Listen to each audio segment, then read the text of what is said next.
Bienvenue dans cette nouvelle édition du QG Weekend. Voici les titres de l'actualité. Les électeurs béninois sont appelés aux urnes ce dimanche 6 mars 2016 pour élire leur nouveau président. Le président sortant, Thomas Boni-Yayi, a accompli son devoir citoyen en votant. Vous l'entendrez dans cette édition. Le président ougandais Yoweri Museveni, réélu pour la 5e fois. La commission électorale a confirmé sa réélection. L'opposition conteste ses résultats et pourrait saisir la Cour suprême. Et puis en République du Congo, Parfait Kolela est l'un des 9 candidats en lice pour la présidentielle du 20 mars 2016. Il a débuté sa campagne dans le 7e arrondissement de Brazzaville, à Filou. Les représentants des 15 pays membres du Conseil de sécurité de l'ONU sont en visite au Mali et ont appelé ce samedi 5 mars à accélérer la mise en œuvre de l'accord de paix signé en mai et juin 2015. Arrivée vendredi soir à Bamako, la délégation s'est entretenue avec le Premier ministre malien, Modibo Keïta, avant de se rendre à Mopti et puis à Tombouctou, où elle a échangé avec les autorités régionales, locales et différents acteurs du processus de paix. Les 4 700 000 électeurs béninois sont appelés aux urnes ce dimanche 6 mars 2016. Le président Thomas Boni-Yayi en fait partie et a accompli son devoir citoyen ce matin. Rappelons que conformément à la Constitution, le président Thomas Boni-Yayi, au pouvoir depuis 2006, quittera ses fonctions au terme de son 2e mandat. Je vous propose de l'écouter. Je suis encore là, citoyen, je rentre dans la vie civile. Je vivrai à mes chers compatriotes que j'adore si tant. Je ne vais nulle part. Nous continuerons de mener le combat ensemble contre cet ennemi commun. Il y a un seul, le seul, c'est la pauvreté. La pauvreté. Donc ce n'est pas un testament de celui-là qui sent sa mort prochaine, non. Je ne sais pas si c'est dans ce sens que c'est pas dans ce sens que vous mettez cela, mon cher jeune frère. Yaïboni supporte très bien. C'est vrai, il y a quelques, comment dirais-je, c'est noir, ce philosophe qui dit nous sommes tous des malades qui s'ignorent. C'est bien ça, non? Je me porte très bien. Et je pense que la nation a encore besoin de moi.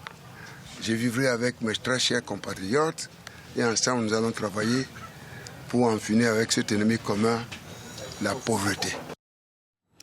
Le président ougandais Yoweri Museveni briguera un 5e mandat.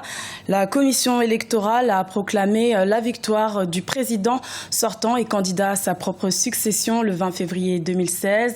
Des résultats contestés par l'opposition qui dénonce des fraudes.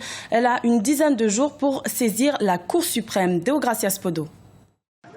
L'opposition ougandaise continue de manifester son mécontentement au lendemain du scrutin présidentiel du 18 février 2016. Elle accuse notamment la Commission électorale nationale d'être partisane et de couvrir les irrégularités qui ont entaché le bon déroulement de l'élection. L'impartialité de l'institution a aussi été mise en cause par les observateurs internationaux. La mission d'observation européenne avait dénoncé son manque de transparence et d'indépendance, tout comme les observateurs du Commonwealth, dirigés par l'ancien président nigérian Olusegun Obasanjo, qui ont aussi mis en cause sa compétence.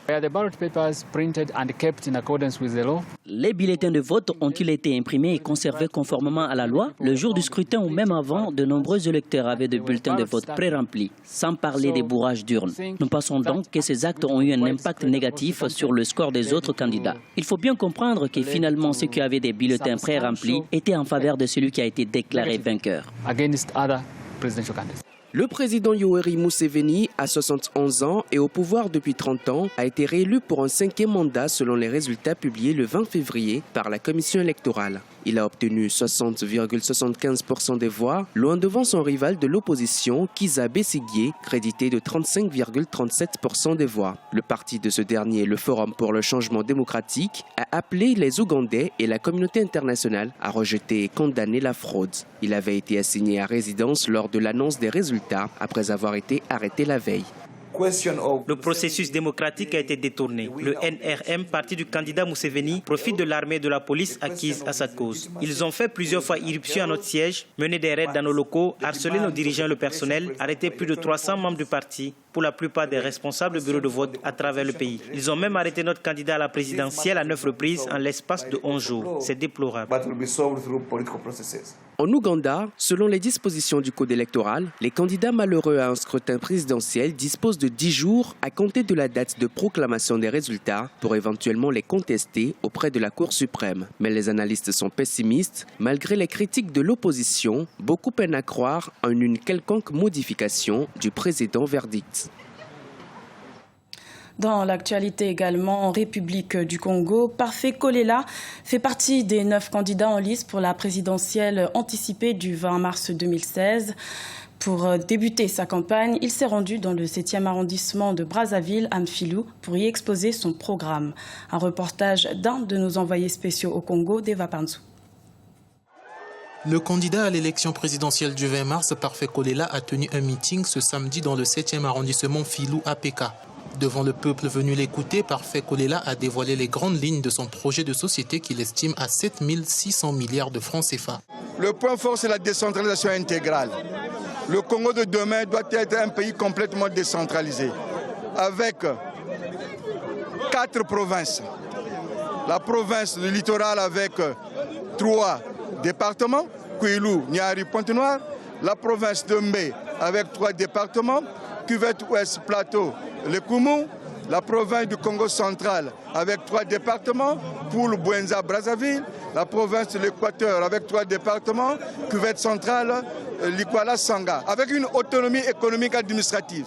Parfait Kolela a également promis la construction de plusieurs infrastructures tant énergétiques que routières. Il entrevoit 2500 km de voies ferrées de Ntombo-Manyanga en passant par Kinkala et Matumbo dans le département du Pôle jusqu'à Wesso dans la Sanga.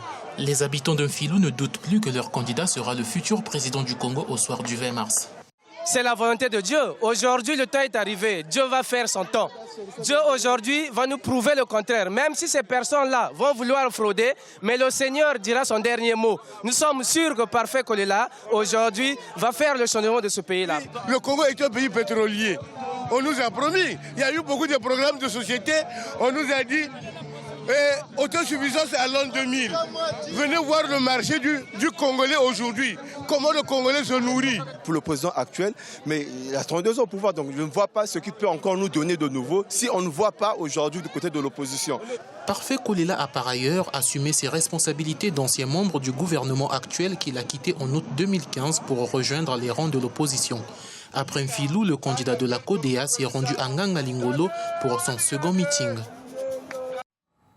Le groupe bancaire United Bank for Africa a nommé un nouveau directeur général le 1er mars à Lagos au Nigeria.